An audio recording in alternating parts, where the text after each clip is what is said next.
Okay, so this is going to be my product review video for these combat robot toys that can be found on Amazon.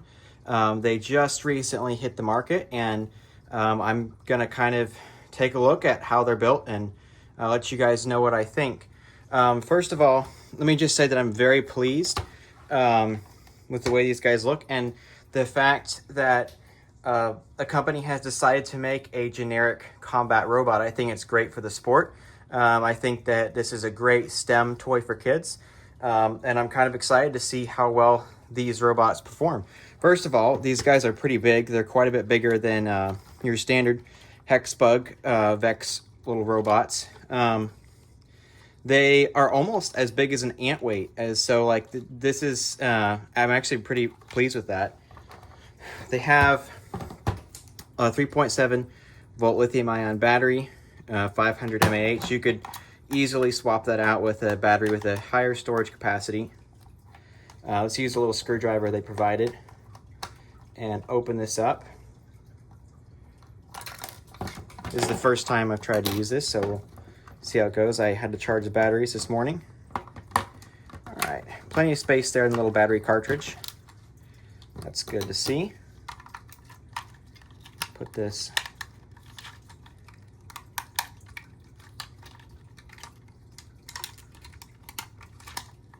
let's just go back. There we go. Put a little screw back here.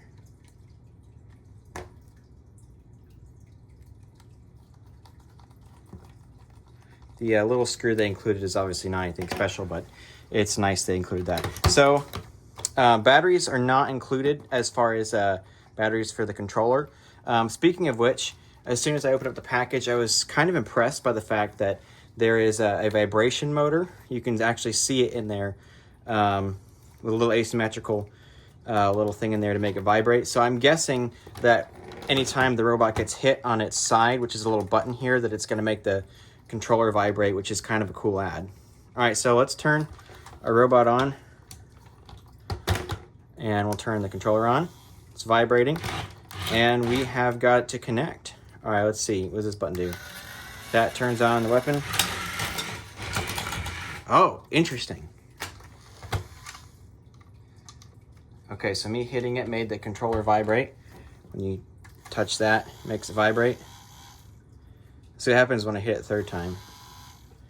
Okay, so that turns it off. So that's basically saying it's knocked out. That's actually kind of a cool feature. All right, so let's turn it on again. Oh, got that stuck in there. All right, we got connected. So drive looks pretty good. Solid. So this button does the weapon, which obviously kid's safe, but still spinning pretty fast. This button right here, it appears turns on an auto drive function, which is kind of interesting. I don't know what the point of that is, but it's kind of cool. So yeah, let's test these in the box and see how well they do. 3, 2, 1, fight.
And that's the match. Okay, so after their first little bout, I think we're very pleased with how they performed. Overall, these are great toys. I think these would be great for any young kids who are interested in robotics, and specifically combat robotics and BattleBots. And honestly, they would give anybody great driving practice for anybody who'd be interested in going into the field of combat robotics. And honestly, they're not that dissimilar to an Antweight or a Ferryweight type robot. They're just plastic and lightweight. And the great thing is the parts come off easily, making it for a lot of fun and some strategy, as the buttons work really well for damage points. And it's really fun to be able to actually knock out the other robot as opposed to them just going and not really being sure who the winner is. So that's a really cool function. Overall, very functional product, and I'm very happy that these are on the market now, and I hope that they make more like this. So overall, I would say very good product.